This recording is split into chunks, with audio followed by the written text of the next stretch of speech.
নতুন কমিশন দায়িত্ব নেয়ার ৩ মাস পেরিয়ে গেলেও স্থিতিশীলতা ফেরেনি শেয়ার বাজারে। একদিকে দুর্বল কোম্পানির শেয়ারের চাপ, অন্যদিকে বহুজাতিক কোম্পানির তালিকাভুক্তিতে অনীহা। সব মিলিয়ে ভালো মানের আইপিও পেতে মরিয়া বিএসসিসি এবার বিশেষ সুবিধা চেয়ে অনুরোধ জানিয়েছে এনবিআর-এর কাছে।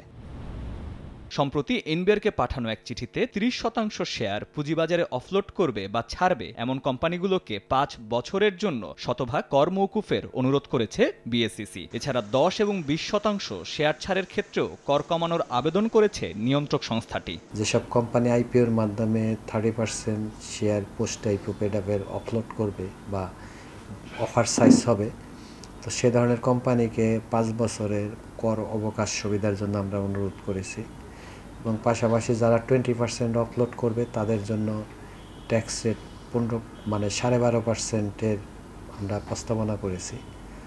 আর যারা 10% করবে তাদের জন্য 15%। বাজারে তারল্য প্রবাহ বাড়ানো এবং বহুজাতিক কোম্পানিকে আকৃষ্ট করতে বিএসসিসির এই উদ্যোগকে যুগান্তকারী সিদ্ধান্ত বলছেন আইসিবির চেয়ারম্যান। 30% যদি কোনো মাল্টিন্যাশনাল কোম্পানি অফলোড করে এখানে জনগণ উপকৃত হবে এবং 5 বছর পরে আরও বেশি ট্যাক্স পাবে, কারণ ওই কোম্পানিগুলো তো তোমার ট্রান্সপারেন্ট হবে, অ্যাকাউন্টেবল হবে, তারা ডিসক্লোজার করতে বাধ্য হবে তাদের আয় ব্যয় ইত্যাদি। তাহলে it is good proposal, I would say যুগান্তকারী বলবো। তবে শ্বেতপত্র প্রণয়ন কমিটিতে থাকা এ অর্থনীতিবিদ সতর্ক করে দিয়ে বলেছেন, এমন কর ছাড়ের ক্ষেত্রে তৈরি হতে পারে বৈষম্য, কমতে পারে রাজস্ব।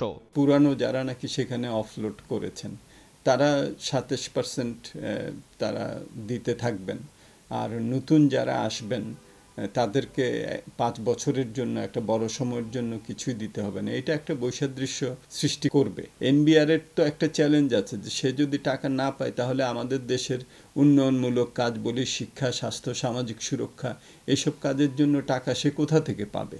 বহুজাতিক কোম্পানিকে তালিকাভুক্ত না করলে চাঙ্গা হচ্ছে না পুঁজিবাজার, আবার বিশেষ সুবিধা না দিলে আগ্রহ দেখাচ্ছে না এসব প্রতিষ্ঠান। এমন পরিস্থিতিতে বাজার বিশ্লেষকরা বলছেন, সব মিলিয়ে শাখের করাতের মুখোমুখি নিয়ন্ত্রক সংস্থা।